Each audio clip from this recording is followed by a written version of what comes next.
Okay, we're live on Facebook and Instagram this week for our weekly updates and questions and answers.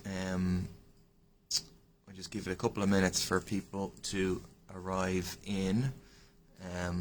Encourage people to like, share, all that good stuff, but also put in any questions you have in the chat, and I'll do my very best to get to them. I probably won't get to all of them, but I do my best every week. So yeah, and please feel free to invite others. Obviously a lot on this week, as every week. In particular today, I wanted to focus on two things. One is what's called the Green Paper on Disability Reform. So I had the opportunity to question a minister in the Department of Social Protection. Unfortunately, it wasn't the senior minister today, it was Joe O'Brien, who's a Green Party guy, about this, and there was an excellent protest organised by Access for All outside the Dáil about it. So you may or may not have seen what it's about. Basically, the Green Paper is this thing whereby it's kind of the government flies a kite about an idea. It says, oh, we're going to have a consultation about this thing, here's our idea, what do you think about it? Opens up a consultation process. If you Google Green Paper on Disability Reform, you'll be able to find it very easily. But the essence of what the idea is that they will change the disability allowance payments from a payment that you get if you're disabled to 3 different tiers of payments, which is a similar system to they have in Britain. And basically what they're saying is they will pay you more money the less able you are to work. So they're going to introduce 3 different tiers, 3 different payments, and they will do an assessment of how able you are to work, and then you get an amount of money based on how able you are to work. The more able you are to work, the less money you get. The less able you are, the more money you get in theory. This has received universally negative reaction from people with disabilities, from campaigning organisations of people with disabilities, and absolutely rightly so, because this is a copy, it's kind of a shadow of what has been introduced by the Tory government in Britain. They have a thing called the Work Capability Assessment there. There they involve a private company, and basically they assess, are you able to work or not? Sometimes they say, oh, you are able to work, even though someone has a disability, which means they simply cannot work. But this private company says, oh, you can work. They've got a target. They have to find a certain number of people do work to make their money as a private company, that they can work, and then you get your payments cut. So there's a really excellent film called I, Daniel Blake. It's really heartbreaking to watch, by Ken Loach, which outlines the impact of this system in Britain, which has driven people into extreme poverty, has resulted in people taking their own lives, is absolutely horrific. And what they're planning to do in Ireland is a version of that. Instead of calling it a work capability assessment, they call it a work capacity assessment. And they say, don't worry, it'll be voluntary, but sure, how can it be voluntary if you're going to get one of these payments? And they say, don't worry, it won't be done by the private sector, it'll be done by Intrio. There's been really good campaigning about this. There's a petition. If you Google petition Green Paper on Disability Reform, you'll see it. You'll hopefully see it come up. And what people have said about it, people who are disabled, is that these assessments are dehumanising and degrading, that it's dehumanising and degrading treatment under the UN Convention on the rights of persons with disability, that it'll set disabled people against each other, that it'll create a category of deserving and undeserving. Really, it's about divide and rule of people and trying to minimise the idea that, look, people are disabled, they need these payments. In fact, they need more. There's been a recent study outlining the minimum that you need is €350 to just simply survive. And so it's really horrible what the government is attempting to do. So earlier on I had a kind of a debate, like it's called an oral question, with Joe O'Brien, who's a minister in the department, about this. I think it's clear from that, it's clear from the fact that they've extended the consultation period, that the government is on the back foot on this, that all the campaigning of ordinary people is having an impact. The protest today will have an impact.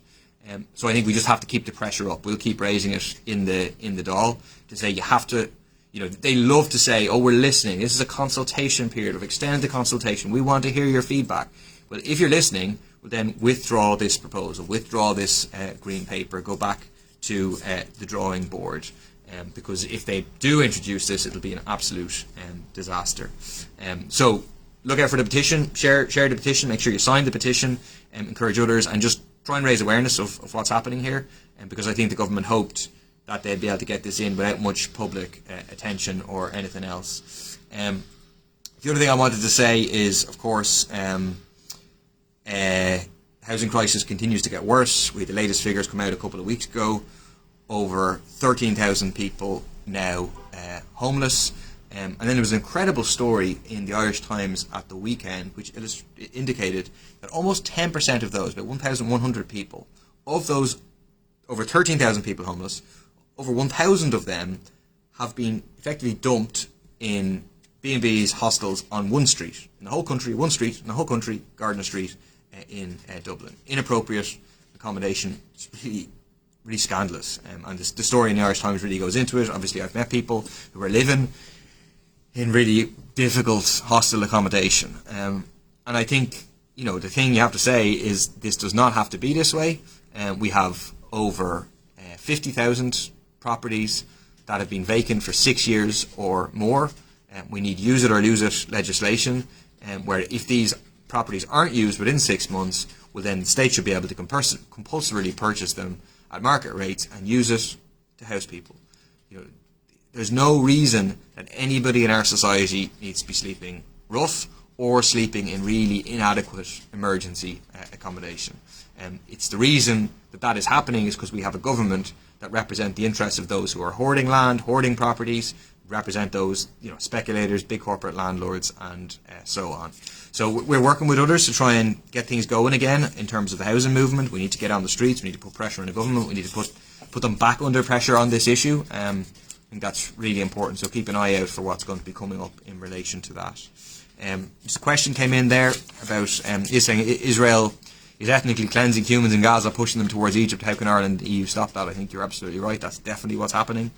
Originally they said, okay, clear out of the northern half of Gaza, 1.2 million people, 1.3 million people, you have to leave the northern half of Gaza, because that's where we think Hamas are based or whatever. They go in, they bomb it to bits, Over 60% of buildings in the northern half of Gaza have now been damaged to some degree.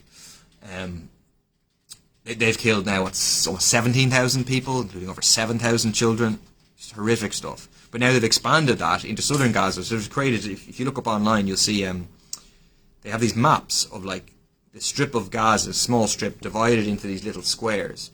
And Israel says and distributes material, so we're going to bomb these ones. So if you're in these ones, get out. You won't be safe if you're in these ones. People are forced to move again and again and again to try and escape this bombardment. And really what it's about is pushing people, like this commentator says, towards Egypt, pushing them out of Gaza. It is a new Nakba, a new catastrophe, a new forced displacement of the Palestinian people, trying to drive them out of Gaza.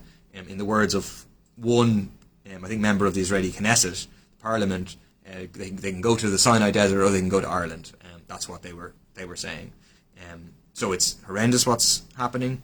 And I think in terms of the question, how can Ireland and the EU stop this? I think what we have to say is that words of criticism from the Irish government are not enough. There needs to be action, and the government is refusing to take any action whatsoever. Like there was a quote from Netanyahu came out yesterday in the Financial Times, which said, Netanyahu says, it's Prime Minister of Israel, there's protests in Western capitals, we need to have a counter pressure against that. And that shows that this protests are having an impact. So we have to mobilise again, this protest this Saturday, 2 o'clock at the Garden of Remembrance in Dublin, and demand action from the government. So what would that action look like? It would look like expelling the Israeli ambassador, and the idea that the Israeli ambassador is allowed to be here, regular features in Irish media, just tells lies about what's taking place in Gaza, what their military forces are doing is completely unacceptable. And that would have a big impact for a European country to expel an Israeli ambassador. A whole number of countries have now cut diplomatic links with Israel, so we should do that. We should impose sanctions on Israel. Incredibly, the Irish state used public money. The Department of Defence have contracts worth over €4 million over the past 5 years with Elbit, which is one of the two biggest armaments manufacturers in Israel. So there should be no contracts of anything like that. no purchasing of products from Israel. In this parliament, there's the use of a lot of HP products. There shouldn't be any such public contracts with the Israeli state at all. And then we think the Irish government should use the powers that exist under the International Criminal Court to make a direct referral for the war crimes being committed by Netanyahu and the others. But we have to force the government to act on that, otherwise they won't. Someone else asked, what can we do to help apart from protesting and spreading awareness? Kind of protesting and spreading awareness, and I think BDS, so people themselves, boycott, divestment, sanctions, not buying Israeli goods. And if you go on the website, the BDS, the URL off the top of my head, but you look at BDS movement, there's a global website which highlights particular products that there's focus campaigns against. For example, Puma, which sponsors the Israeli national team. But I think that is all we can do, is like spread awareness, try and mobilise people, and try and put pressure on our own governments where possible. All right. I'll leave that there for now. Short one for this week. Back again next week. So feel free to exactly the bdsmovement.net. Someone's put the link in the, I think that's the Facebook one. There. All right. Thanks a lot for joining. I will see some of you next week, and maybe see some of you at the protests on Saturday. There's also to say there's a COP28 protest on Saturday, 1 o'clock, somewhere in town. I can't remember the details. Again, Google it and you'll find it. Thanks a lot.